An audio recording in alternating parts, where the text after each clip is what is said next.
وَوَضَعْنَا عَنكَ وِزْرَكَ الَّذِي أَنقَضَ ظَهْرَكَ وَرَفَعْنَا لَكَ ذِكْرَكَ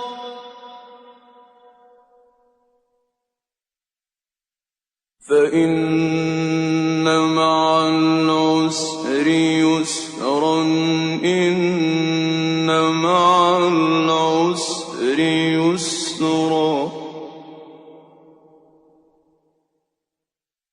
فَإِذَا فَرَغْتَ فَانصَبْ